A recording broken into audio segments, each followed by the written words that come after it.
peternakan jenengan ini perjalanan itu apa ya? Seindah harapan jenengan enggak toh, Pak?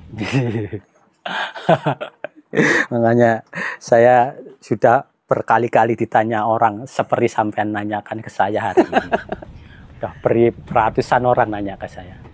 Pak Er, mimpinya seperti yang dibayangkan enggak? Jawaban saya enak. Ya enggak lah. Saat saya berternak, awalnya saya hanya dari rasa keputusasaan, saya harus punya usaha di rumah dan sebagainya. Sehingga kalau bertanya tentang ilmu, ya Amit ngomong, bisa dikatakan saya ini kalau anak sekolah TK paling baru daftar. Iya. Tuh. Jadi makanya wah kena problema macam-macam itu kadang-kadang kepingin nangis. Gitu Pak ya. Tapi sudah tua mau nangis kayak apa.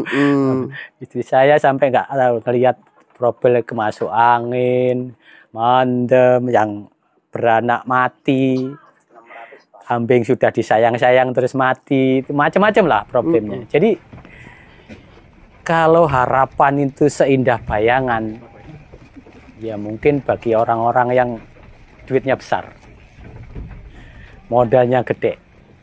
Saya bisa buat kandang segini, bentuknya segini, tak isi sekian, saya nyuruh orang sekian. Tapi pertanyaan saya juga seperti sama. Yang punya duit pun belum tentu bisa seperti yang saya awali dengan keterbatasan. Yang lebih baik adalah yang terbatas ini karena apa? Kita sangat berhati-hati. Kita ngelola usaha itu dengan sangat hati-hati supaya memang jadi besar. Pesan ke teman-teman, berusaha harus dengan cerdas. Dengan modal awal berapa Pak tadi? 3,5. 3.500.000. Dengan modal 3.500.000. Kemudian jenengan mengalami kambingnya mendem. Itu apa dalam apa pikiran jenengan Pak rasanya Pak? Rasa pertama ini mau nangis. Duduk, pokoknya mau rasanya ini tangis sambil bopong ngeluarin kambing. Tak geletakin sama. Tak suntik sendiri, kasih ini karena memang dengan rasa terkop itu. Mau nangis terus putus asa, bahasa mudanya udah apa kalau broken home. Putus asa sedalam-dalamnya. Tapi ingat impian. Ternyata nggak boleh. Saya harus kuat. Harus kuat. Apapun yang terjadi harus jadi besar. Itu penyebabnya apa toh Pak? Cuma tak kasih makan daun singkong. Daun singkong? Pertama itu daun singkong 4 ekor mati. Terus yang kedua ulangi lagi kulit singkong. Kulitnya singkong? Ya, 4 ekor juga. Satu kandang itu yang nggak kena cuma 2. Jadi kambing 48 ekor yang nggak kena cuma semua. Iya. Padahal cuma makan nggak seperti biasanya makan sendiri. Loh, sebelumnya sudah pernah makan itu padahal ya? Iya, sebelumnya saya bawa arko, tak ambilin, tak tumpahin di bawah. Dia turun sendiri. Di halaman? Iya. Mungkin di halaman kandang ini? Iya, di dalam ini. Di sampah-sampah, tak taruh situ. Tapi begitu tak bawain arko, tak kasih makan. Ngasih. Di palungannya ini? Iya. Malah masuk angin. 40 ekor? Sisa 2. Itu jadi motivasi ke saya. Ternyata yang besar tidak mudah kita gapai. Harus butuh perjuangan. Saya yakin dengan ketentuan, dengan nasib. Iya. Bahasa keren nasib. Jadi segala sesuatu sudah ada yang menentukan. Kita tinggal berusaha dan tidak boleh putus asa. Saya datang ke rumah teman waktu itu. Kebetulan dia tidak melihara kambing. Iya. Tapi malah melihara sapi. Teman saya cuma ngomong kayak gini. Kowe goblok sing nggih pakan. Makannya wedhus goblok kuwi. Akhirnya apa? Saya dikasih pakan buatan dia itu. 1 karung. kasih pakan ini, nanti kasihkan pakan. Kalau nanti dia ada yang mau, ada yang enggak, atasnya sampai kasih onggok untuk mancing supaya dia mau. Akhirnya apa yang saya bawa pulang itu? Apa itu? Gilingan jagung manis sama BKK Ya. sawit. Akhirnya saya diajar itu, prosesnya kita giling, jagung manis, BKK, jagung manis, BKK, tutup. Ya. Akhirnya apa? Saya jadi semangat. Ternyata apa? Begitu sudah tahu, ternyata pelihara buat pakan itu mudah. Mudah. Yang bikin sulit karena memang kita sendiri. Ketidaktahuan kita. Betul. Dan kita sudah tidak tahu, nyoba lagi tidak bertanya. Sehingganya mempertaruhkan modal yang kita miliki. Betul. Jadi bahasa kerennya sembrono lah. Itu. Seperti itu. Makanya terus terang, mulai setelah itu bukan orang lain yang doktrin. Malah istri saya sama anak saya. Kambing itu ya tidak ada pertanyaan di sekolahan. Kambing pakannya daun singkong. Kambing itu pakannya rumput. Jadi setiap pagi harus makan rumput. Setelah itu mau sampai kasih makan apa, terserah. Mau sampai ngasih makan daun singkong, mau apa saja terserah. Dengan syarat pakan ini sudah sampai proses sendiri. Ini bahasa istri saya. Bahasa anak saya, kalau sampai nyari daun singkong, harus dicampur, giling campur. Sehingga apa? Ini sudah aman. Kalau sampai masih daun singkong utuh, mending nggak usah, tak belikan onggo aja, nggak usah daun singkong. Itu anak saya. Jadi memang dari keluarga juga dukung, jadi saya tinggal kuat menjalani. Ceritanya seperti apa, Pak? Kok bisa beda-beda, Pak? Kandang ini saya buat karena dasar kemarahan. Marah bener-bener saya itu. Marah?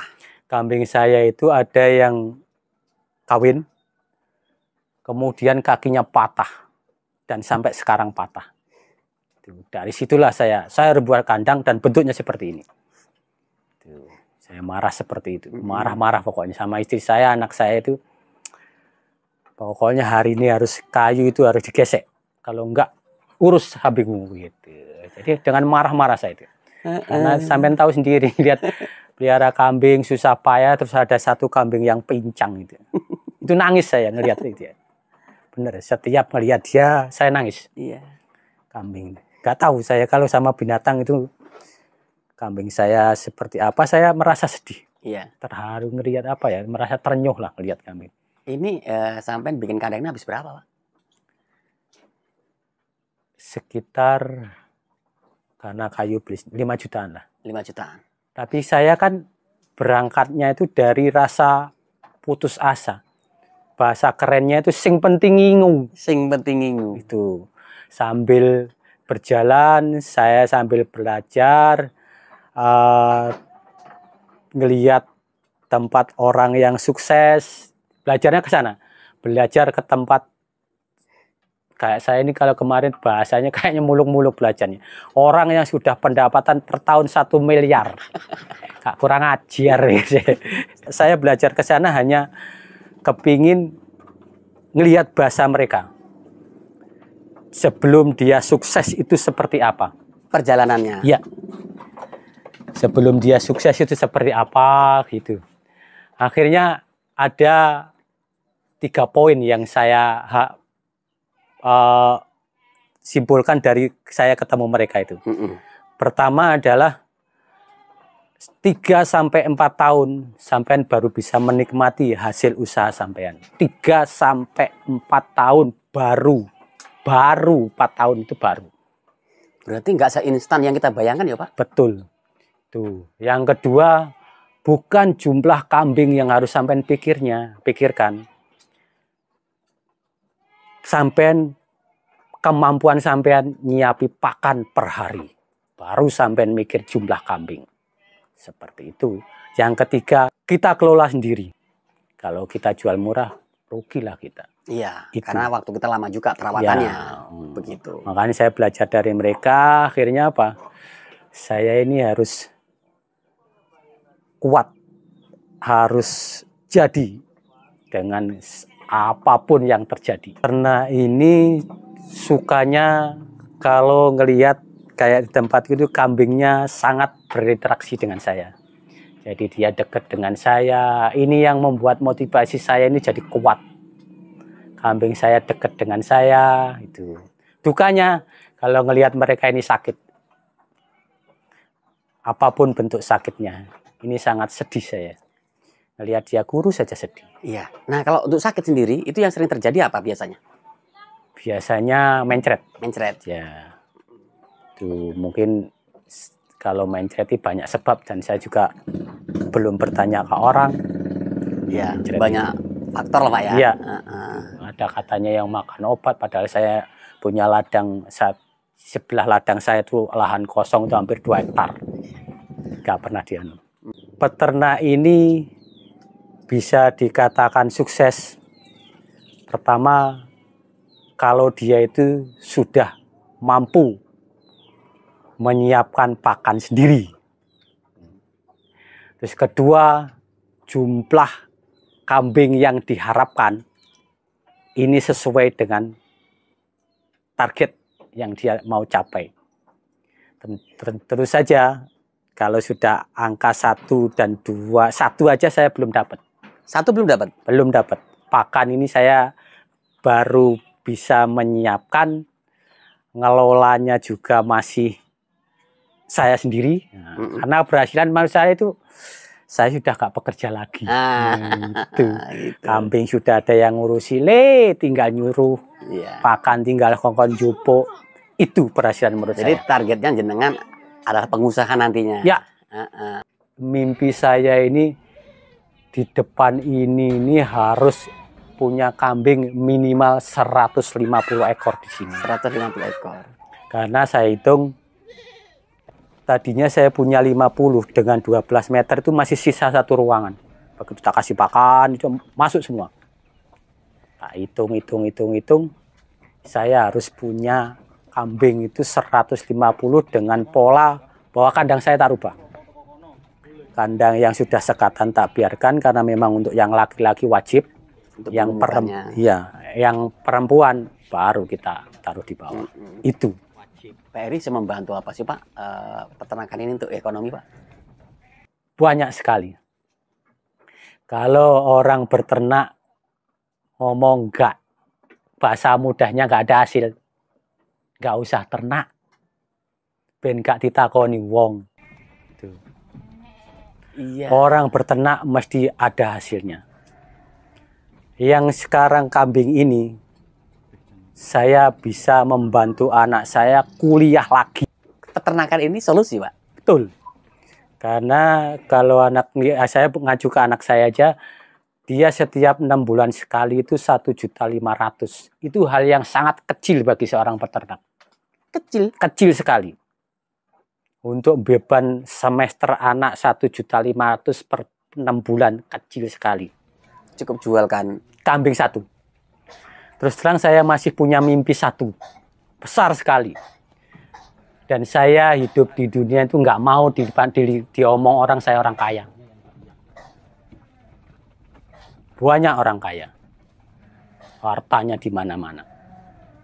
Saya mau dikatakan orang mampu. Orang mampu. Orang mampu adalah orang yang bisa menjalankan apa yang diperintahkan Allah. Saya kepingin haji. Pengen haji? Betul. Dengan kambing. Saya naik haji pakai kambing. Tuh. Jadi Pak Heri mau naik haji naik kambing. Betul. Mau dikatakan haji kambing nggak apa-apa. Kalau di dalam keyakinan kami dan saya yakinin, saya ngelihat perjalanan Nabi besar Muhammad SAW awalnya adalah peternak kambing. Kalau mau tenang, suruh jadi peternak. Saya itu. Makanya peternaknya kambing. Kalau dulu domba, bukan kambing. Kambing. Dari awal dari situlah saya yakin Dengan kambing saya bisa memenuhi panggilan Allah. Dengan kambing saya bisa dekat dengan Allah. Dengan kambing saya akan datang ke rumah Allah. Kenalkan, nama saya Heri Santoso. Saya ex karyawan PT Wahyuni Mandira. Jadi mantan karyawan yang di PHK tahun 2017. 2017. Ya, saya tinggal di Desa Sumberagung, Kecamatan Metro Gibang, Lampung Timur.